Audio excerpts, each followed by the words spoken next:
Polres Bojonegoro bekuk pelaku curanmor di 5 TKP.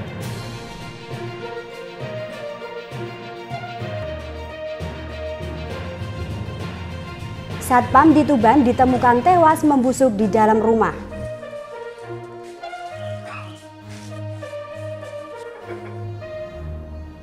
Assalamualaikum pemirsa JTV Bojonegoro. Selain dua informasi utama tadi, kami masih memiliki informasi penting dan menarik lainnya dari wilayah Bojonegoro dan sekitarnya. Bersama saya Surani Yusuf, inilah pemirsa Sketsa Bengawan untuk Anda.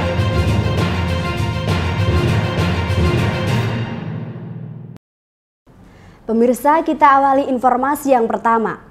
Polres Bojonegoro berhasil mengungkap kasus pencurian kendaraan bermotor yang selama 2 bulan terakhir meresahkan masyarakat di Kabupaten Bojonegoro. Pelaku diamankan polisi setelah melakukan aksinya di 5 tempat kejadian perkara. Polres Bojonegoro telah mengungkap 2 kasus pencurian kendaraan bermotor dengan 3 orang tersangka. Dari 3 orang tersangka tersebut, 2 orang secara bersama telah melakukan pencurian sebanyak 5 unit sepeda motor dengan waktu dan tempat yang berbeda-beda. Sementara seorang tersangka lainnya melakukan pencurian 1 unit sepeda motor. Ketiga tersangka tersebut yaitu SP 52 tahun dan DW 30 tahun. Keduanya warga Kecamatan Baurno, Kabupaten Bojonegoro yang secara bersama-sama melakukan pencurian di 5 tempat kejadian perkara. Kemudian tersangka SC 52 tahun warga Kecamatan Gresik, Kabupaten Gresik yang tertangkap tangan melakukan pencurian sepeda motor di Jalan Setio Budi, Kelurahan Kelakon, Kecamatan Bojonegoro Kota, Kabupaten Bojonegoro. Kapolres Bojonegoro AKBP Mario Perhatinto menjelaskan terkait dengan dugaan curanmor. Yang pertama tersangka atas nama SP dan DW. 2 orang tersangka ini melakukan pencurian kendaraan bermotor di 5 tempat kejadian perkara. Modus tersangka melihat sepeda motor yang kunci kontaknya menempel. Ketika situasi sepi, tersangka langsung mengambil kendaraan tersebut. Yang ada di Bojonegoro, yang pertama tersangka atas nama SP dan DW. SP ini 52 tahun dan DW 30 tahun. Ini TKP-nya ada 5 TKP. Tersangka ini, 2 orang ini melaksanakan pencurian kendaraan bermotor di 5 TKP. Yang pertama depan toko buah Dusun Kepoh, Kecamatan Tepo Baru. Yang kedua di Dusun Genjor, Kecamatan Sudiwaras. Yang ketiga Dusun Pagerwesi, Kecamatan Terucuk. Yang keempat Dusun Patoman, Kecamatan Burno. Dan yang kelima Dusun Mayangrejo, Kecamatan Kalipidu, Kabupaten Bojonegoro. Kemudian curanmor yang kedua dengan tersangka inisial SJ, umur 52 tahun, alamat di Gresik. Ya, itu kasus yang terkait dengan curanmor. Untuk mempertanggungjawabkan perbuatannya, para tersangka dijerat dengan pasal 363 KUHP dan diancam dengan ancaman hukuman 7 tahun penjara. Saya berterima kasih pada jajaran Polres Bojonegoro sudah menemukan motor Vario saya yang sudah hilang. Terima kasih sekali Bapak Kapolres dan Bapak Kasat Reskrim sudah membantu melayani keluhan masyarakat yang merasa kesusahan. Senang Pak ya rasanya? Ya, senang Pak. 1 bulan. Ceritanya gimana Pak? Ya buat apa? Bilang di toko Pak. Samsul Alim, JTV, Bojonegoro. Sementara itu, seorang pria sebatang kara di Kabupaten Tuban ditemukan warga tewas membusuk di dalam rumahnya. Korban yang bekerja sebagai satpam ini pertama kali ditemukan oleh kerabat korban yang curiga lantaran sejak 3 hari terakhir tidak masuk kerja. Setelah dicek di kediamannya, korban ditemukan dalam kondisi tak bernyawa. Warga di Jalan Latsari 1, Kelurahan Latsari, Kecamatan Tuban Kota, Kabupaten Tuban pada Senin siang dikemparkan dengan penemuan mayat seorang pemuda sebatang kara yang kondisinya membusuk di dalam rumah. Korban diketahui bernama Badarus Syamsi, 33 tahun, seorang satpam di salah satu toko swalayan di Kabupaten Tuban. Korban pertama kali ditemukan oleh kerabat korban yang curiga lantaran sejak 5 hari terakhir tidak masuk kerja. Selanjutnya, kerabat korban tersebut berusaha mencari korban dengan mengetuk pintu sambil memanggil korban. Karena tidak ada respon dan tercium bau tak sedap, akhirnya kerabat korban memanjat pagar rumah. Saat dilihat dari jendela kamar, kerabat korban bersama warga menemukan korban sudah dalam kondisi tak bernyawa di kamar rumahnya. Kejadian ini pun kemudian dilaporkan kepada pihak kepolisian. Dari info ini saya bacaan kan, Akikoh putu saya malam minggu biasanya kalau ngirim-ngirim makanan apa-apa dicandal di pintu. Terus ini tadi kok katanya orang Samudra nyari nggak masuk udah berapa hari ngaten gitu. Terus coba ceken yang ini, ceken kiriman makanan itu masih di situ enggak, ternyata masih. Terus kemudian yang satu ponaan itu loncat karena nggak bisa dibuka. Ternyata dilihat dari jendela sudah keadaan begitu, terus lapor polisi. Hanya itu. Ini tinggal sendirian berarti? Sendirian. Keseharian korban itu Satpam Samudra situ kan. Masih bujang ya? Masih. Kelahiran 91, 7 Juli ini besok 91. Memang yang bersangkutan ini punya riwayat sakit hipertensi. Sehari-harinya dia pengobatan rutin BPJS itu. Sementara itu, korban yang masih aktif bekerja sebagai satpam ini memiliki riwayat hipertensi. Korban diperkirakan meninggal dunia 4 hingga 5 hari yang lalu. Pasalnya, kondisi tubuh korban melepuh dan mengeluarkan bau tak sedap. Hari Senin ini dapat info yang bersangkutan sudah dalam keadaan meninggal dunia di dalam rumah sendirian, tidak ada sanak famili yang menemani. Yang bersangkutan sendirian di rumah. Kemudian juga hasil dari pihak keluarga yang bersangkutan mempunyai story riwayat penyakit yaitu tensi. Dia sering mengeluh kepalanya pusing. Seperti itu. Kemudian juga di TKP juga di kamar korban ditemukan ada 4 bungkus Paramek. Itu kondisinya sudah habis semua. Kondisi saat ditemukan gimana? Kondisi korban meninggal dunia ini tertelungkup di dalam kamar. Sebagai upaya pencegahan dan antisipasi, petugas BPBD dan PMI yang datang ke lokasi kejadian mengevakuasi korban menggunakan alat pelindung diri atau APD lengkap. Sementara untuk mengetahui penyebab pasti kematian korban, jenazah selanjutnya dievakuasi ke kamar jenazah RSUD Kusma Tuban untuk dilakukan visum. Ziki Muhammad, Husni Mubarok, JTV, Tuban. Pemirsa, program Birukan Bojonegoro yang digagas oleh Polres Bojonegoro berhasil menekan penurunan angka kriminal dan angka kecelakaan di kabupaten setempat.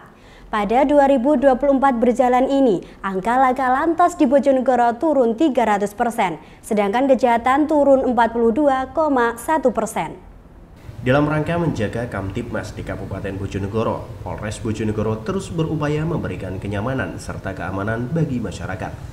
Melalui program Birukan Bojonegoro, tercatat dapat menurunkan angka laka lantas dan kriminalitas di Kabupaten Bojonegoro. Dari data yang dihimpun, ANEF situasi Kamtibmas jumlah kejahatan periode Januari hingga Juni 2024 sebanyak 148 perkara. Angka tersebut mengalami penurunan sebanyak 77 perkara atau 34,22% dibandingkan tahun 2023 lalu. Sedangkan kriminalitas baik gesekan atau perkelahian mengalami penurunan. Dari sebelumnya pada bulan Maret sebanyak 5 perkara, kemudian bulan April 2 perkara. Selanjutnya pada bulan Mei hingga Juni turun 100% atau tidak ada kejadian sama sekali. Sementara untuk laka lantas juga turut mengalami penurunan, di mana per Januari hingga Juni 2024, angka kecelakaan di Bojonegoro mencapai 103 kejadian, di mana per Januari hingga Juni 2024, angka kecelakaan di Bojonegoro mencapai 103 kejadian, turun dibanding tahun 2023 sebanyak 401 kejadian. Kapolres Bojonegoro AKBP Mario Prahatinto mengatakan, Birukan Bojonegoro yang dilaunchingkan pada Hari Bayangkara ke-78 bertujuan untuk proaktif pendekatan kepada masyarakat melalui kendaraan patroli yang berjalan selama 1 kali 24 jam. Mario menambahkan hal itu dilakukannya untuk mendekatkan Polri kepada masyarakat, terutama dalam hal menjaga keamanan, kenyamanan, dan ketertiban di masyarakat. Di Hari Bayangkara ini 1 Juli 2024 dengan program yang sudah kita lakukan oleh Polres Bojonegoro, salah satunya adalah Birukan Bojonegoro. Alhamdulillah kejahatan maupun laka lantas jika sudah kita ANEF dari Januari sampai dengan bulan Juni tahun 2023 jika dibandingkan dengan Januari sampai dengan Juni 2024. Untuk laka lantas itu menurun 300 lebih, di mana 300% lebih, di mana untuk laka lantas pada Januari sampai dengan Juni 2023 itu sejumlah 504 kasus, sedangkan dari Januari sampai dengan Juni 2024 itu sejumlah 103 kasus. Sedangkan untuk perkara kejahatan itu menurun sejumlah 42,1%, sedangkan untuk perkelahian pelajar menurun sebanyak 80%. Ini semua dengan program Dirukam Bojonegoro yang sudah di launching tadi pada saat 1 Juli tadi, pada saat tasakuran. Kami bertujuan pendekatan lebih proaktif kepada masyarakat melalui kendaraan patroli yang selalu berjalan selama 1 kali 24 jam dengan tujuan agar masyarakat merasakan kehadiran Polri dan mengurangi keinginan niat dari para penjahat untuk melakukan tindakan kejahatan. Edo Jody Alian, JTV, Bojonegoro. Mangsa binatang ternak 151 ular dievakuasi Damkar Tuban. Informasinya akan kami hadirkan sesaat lagi, jadi tetaplah bersama kami.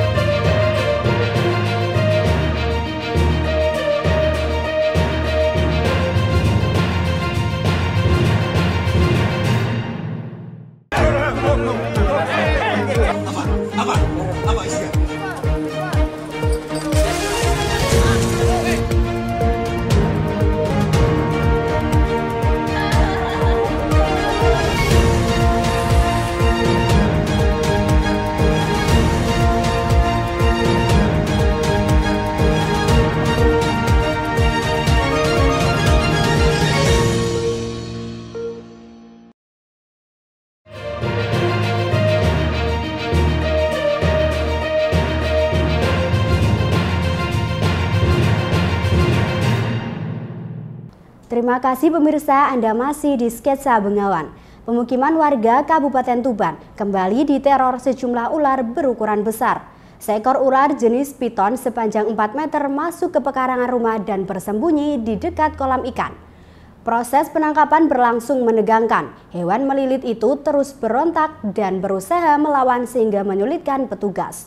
Seekor ular jenis piton sepanjang 4 meter masuk ke pekarangan rumah dan bersembunyi di dekat kolam ikan milik Abu Naim, warga desa Panyuran, Kecamatan Palang, Kabupaten Tuban, Minggu sore. Saat hendak dievakuasi, hewan melata ini berusaha melawan dan melilit tangan petugas. Namun setelah beberapa menit beradu tenaga, petugas berhasil menenangkan ular tersebut.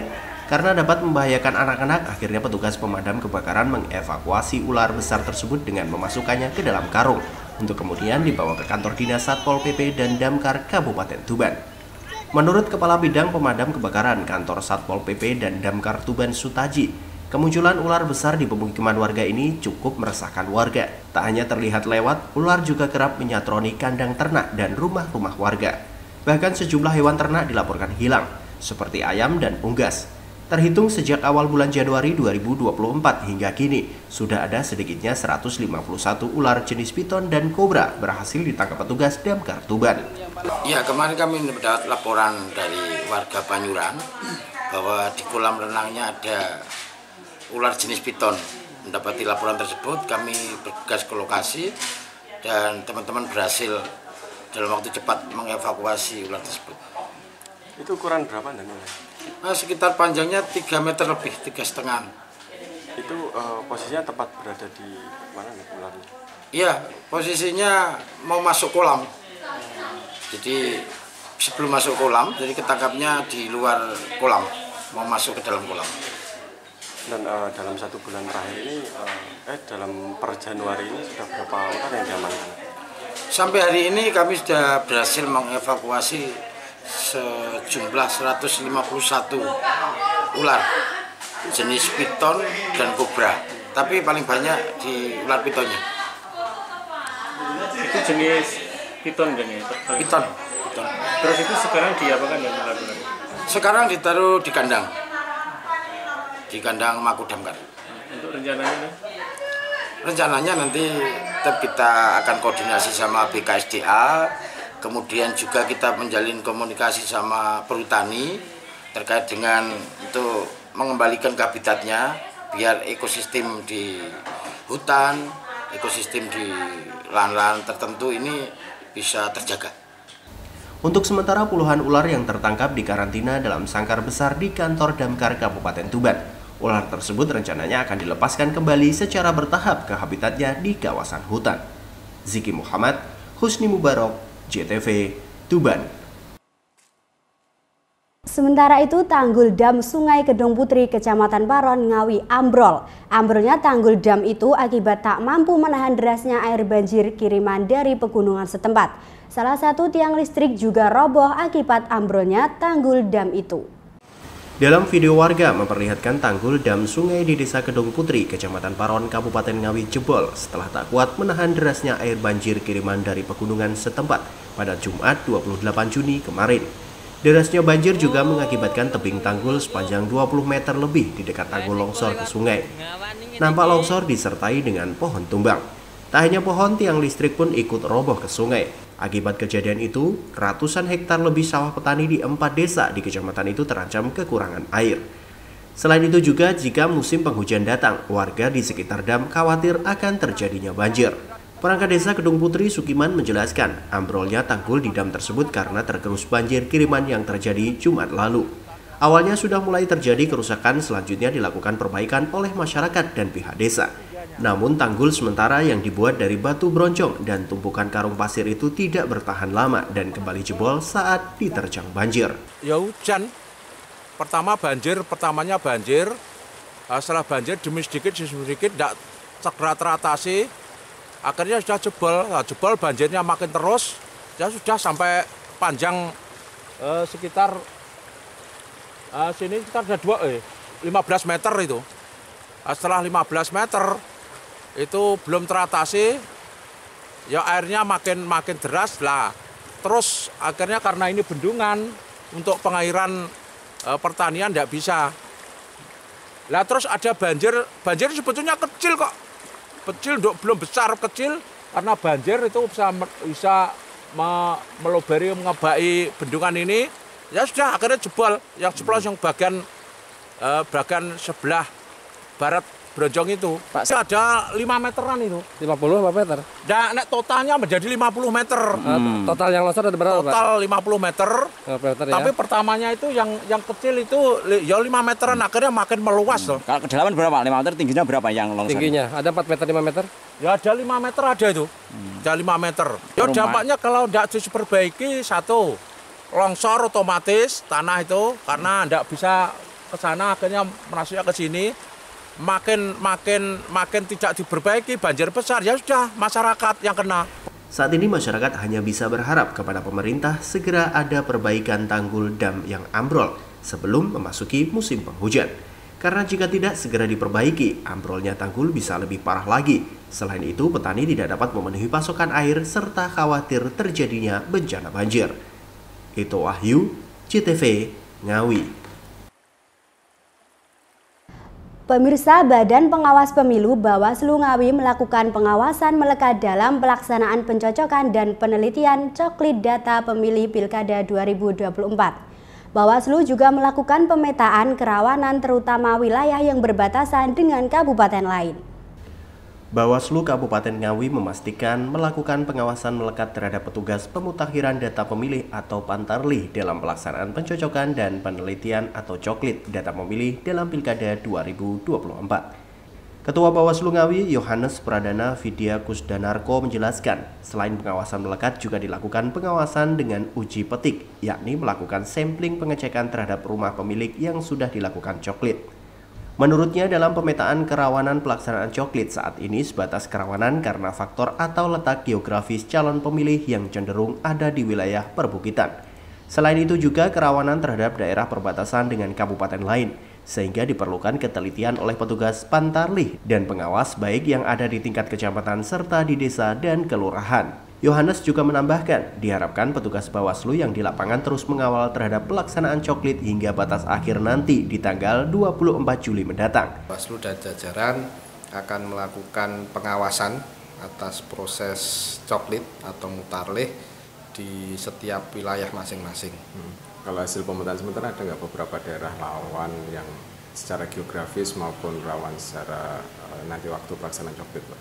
Ya, untuk pelaksanaan coklit untuk kerawanan daerah mungkin yang kami bisa simpulkan sementara ini adalah terkait kondisi geografis, karena di beberapa daerah Ngawi ada yang berbatasan dengan kabupaten lain yang pastinya nanti akan diperlukan ketelitian dari petugas Pantarlih di lapangan.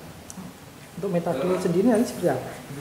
Untuk metode pengawasan yang akan kami gunakan, pertama adalah pengawasan melekat. Jadi jajaran Bawaslu di setiap tingkatan nanti akan melakukan pengawasan melekat kepada petugas Pantarlih dengan mendampingi atau mengikuti petugas Pantarlih dari rumah ke rumah. Selain itu juga menghimbau bagi petugas dalam melaksanakan coklit bagi warga difabel maupun masyarakat rentan diharapkan disesuaikan dengan data di lapangan. Yohanes juga meminta pengawas lapangan untuk mendata jumlah pemilih difabel dan pemilih potensial. Ini sebagai upaya menjamin hak pilih mereka tetap tercatat.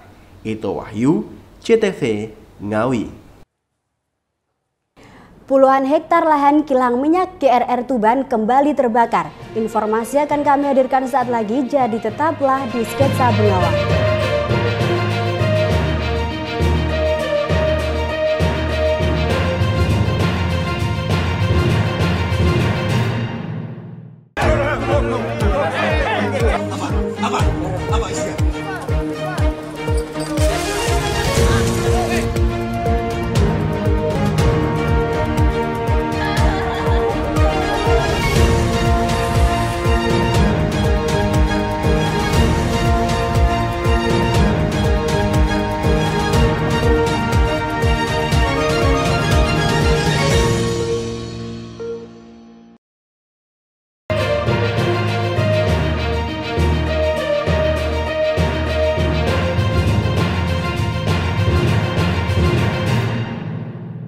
Terima kasih pemirsa, Anda masih di Sketsa Bengawan.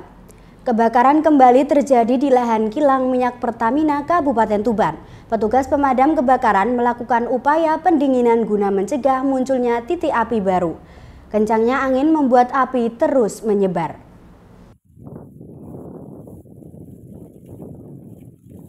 Kebakaran kembali terjadi di lahan kilang minyak Pertamina Kabupaten Tuban Jumat sore. Area lahan kering untuk proyek pembangunan kilang minyak Grassroots Refinery di Desa Sumurgeneng, Kecamatan Jenuh, Kabupaten Tuban ini terbakar akibat api dari pembakaran sampah yang tertiup angin.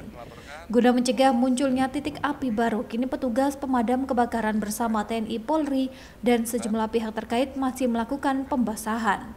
Kabid Damkar Satpol PP dan Damkar Tuban, Sutaji mengatakan luas lahan yang terbakar mencapai 10 hektar.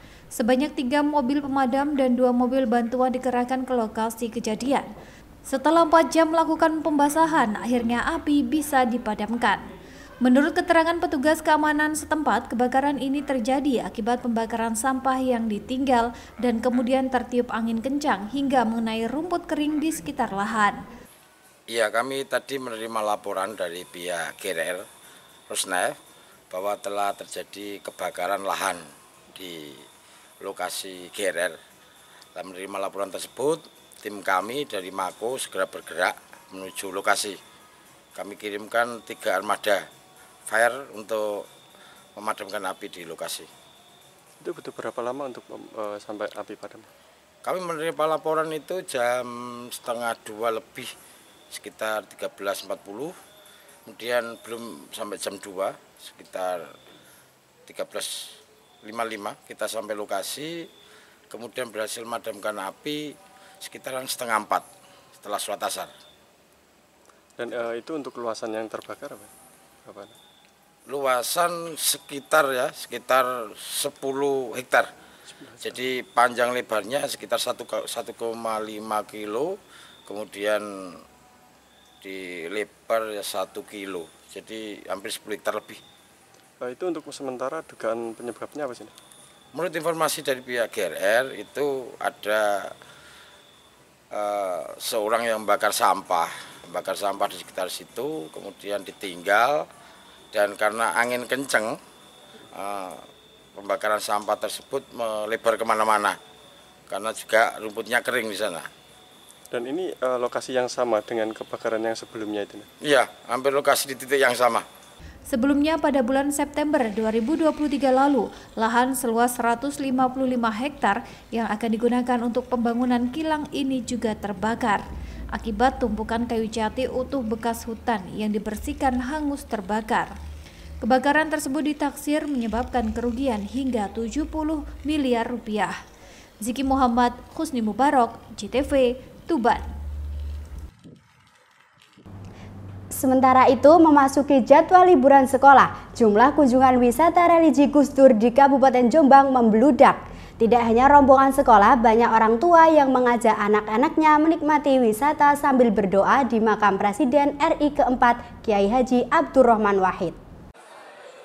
Beginilah suasana makam Kiai Haji Abdurrahman Wahid, Presiden RI keempat yang berada di Kompleks Pesantren Tebu Ireng, Kabupaten Jombang. Peziarah hilir mudik masuk dan keluar menuju lokasi makam. Mereka berdoa dengan khusyuk di areal kompleks makam. Tidak hanya di dalam, saat jam kunjungan ditutup pun peziarah terus berdatangan. Mereka tampak berdoa di depan pintu gerbang lokasi makam. Tanpa mengurangi kekhusyuan, mereka tetap memanjatkan doa meskipun di pinggir jalan umum. Salah satunya adalah Ikatan Jamaah Ahlul Bait Indonesia atau IJABI yang tiba pada saat jam tutup. Mereka tetap ingin berziarah dan berdoa karena Gus Dur adalah sosok yang dikagumi kelompok IJABI. Sambil menunggu waktu muktamar di Surabaya, jamaah ini mampir berziarah ke makam Gus Dur. Sayangnya jamnya pas tutup sehingga hanya bisa berdoa di luar pagar pintu. Ini berkesempatan menghadiri salah satu memang yang juga sangat dekat dengan Allah Yarham, dengan jalan rahmat, yaitu Kiai Haji Abdurrahman Wahid atau Gus Dur. Semasa hidup beliau berdua adalah orang-orang yang sering mengisi kajian-kajian ilmiah, baik di Paramadina atau di lembaga-lembaga keislaman yang ada di khususnya di Indonesia. Dalam rangka memang berziarah, kita berziarah kemudian di muktamar IJABI yang ke. Sementara Kiai Haji Fahmi Amrullah, pengasuh pesantren Tebu Ireng, mengakui selama liburan apalagi memasuki weekend, jumlah kunjungan wisata Gus Dur meningkat 3 hingga 5 kali lipat. Jika hari biasa mencapai 3.000 kunjungan, liburan bisa mencapai 15.000 kunjungan. Tradisi berburu barokah di makam ulama besar ini menjadi tradisi sebagian masyarakat. Di samping dari sisi wisata religi, ya, jadi rekreasi jalan-jalan, tentu mereka ingin tabarukan, ngalap barokah kepada para ulama. Ini mayoritas warga NU itu ini yang diharapkan, yaitu ngalap berkah dari para ulama. Ya kalau pada hari-hari biasa bisa sekitar 3.000-4.000, mungkin pada hari-hari libur semacam ini bisa 3 kali lipatnya. Bahkan kalau weekend, Sabtu, Ahad itu bisa lebih dari 15.000. Makam pendiri NU Kiai Haji Hashim Ashari dan cucunya Presiden RI keempat Gus Dur memiliki magnet besar bagi peziarah wisata religi. Semenjak dimakamkan di Tebu Ireng, kunjungan peziarah terus meluber dan seolah tidak pernah berkurang. Saiful Mualimin, JTV, Jombang. Pemirsa, meski sudah masuk era digital, tradisi nyadran secara turun-temurun masih tetap dipertahankan oleh masyarakat desa. Sebagai wujud syukur, ribuan warga mengarak gunungan yang terdiri dari hasil bumi. Dimulai dari rumah kepala desa setempat, ribuan warga desa Manguharjo, Kecamatan Ngawi Kota, Kabupaten Ngawi, mengarak gunungan yang berisi hasil bumi menuju lokasi situs bersejarah yang merupakan pendiri desa. Kegiatan sedekah bumi ini sebagai wujud syukur warga kepada Tuhan Yang Maha Esa dari hasil bumi selama 1 tahun terakhir. Dipimpin kepala desa dan sesepuh desa, ribuan warga mulai anak-anak hingga dewasa ini selanjutnya melakukan doa bersama. Di akhir acara, ribuan warga berebut gunungan yang berisi hasil bumi tersebut. Salah satu warga, Muryati, mengaku senang dengan adanya acara sedekah bumi tersebut. Pihaknya mempercayai dengan berhasil mendapatkan bagian gunungan itu dapat membawa keberkahan. Hutan? Iya, dapat apa Bu? Emang kegiatan ini sering dilakukan atau baru pertama? Biasanya kalau bersih dusunnya tiap tahun sekali, tapi kalau untuk acara gunungan baru pertama ini. Baru pertama ini. Ya. Kami memang berharap ada berkah Bu ya. Ada berkah dari kegiatan ini Bu ya. Ada. Harapannya di tahun ke depan seperti apa Bu? Lebih lagi, acaranya lebih meriah lagi. Tapi tetap ada gunungannya Bu ya. Ya. Sementara itu, Kepala Desa Manguharjo, Suprapto menjelaskan kegiatan sedekah bumi dan tradisi nyadran selalu digelar setiap tahun. Selain sebagai menjaga tradisi adat dan budaya, juga untuk meningkatkan kerukunan warga. Terlebih kegiatan tersebut terselenggara murni dari hasil swadaya warga, mulai tingkat RT hingga dusun. Dan ini untuk mengingatkan kita kepada warga semua bahwa kita untuk bisa istilahnya pun sedekah untuk apa yang sudah kita dihasil bumi ini. Jadi itu yang gunungan itu wujud dari semua tanaman-tanaman yang ada di Mawonarjo. Dan yang pertama memang bagaimana caranya untuk kebudayaan, khususnya tradisi di Mawonarjo ini nyadran setiap tahunnya itu rutin, setiap hari Jumat itu bisa bertambah, bukan punah tapi akan bertambah lebih berkembang meriah, intinya kayak gitu Mas. Jadi intinya semoga nanti ke depan akan menjadi yang sangat luar biasa. Perlu diketahui juga ini bukan dari dana desa, tapi ini semua dari swadaya dari perangkat untuk mengeluarkan BPD, RT, warga itu antusias sangat luar biasa. Diketahui tradisi dan budaya nyadran yang telah turun-temurun ini memiliki nilai yang tinggi dalam mewujudkan bentuk syukur kepada Tuhan dan menjaga kerukunan antar warga. Ito Wahyu, CTV, Ngawi. Pemirsa, informasi tadi sekaligus mengakhiri jumpa kita di Sketsa Bengawan edisi hari ini. Saya Suraheni Yusuf beserta seluruh kerabat kerja yang bertugas mohon undur diri dari hadapan Anda. Wassalamualaikum, salam JTV, Bojonegoro.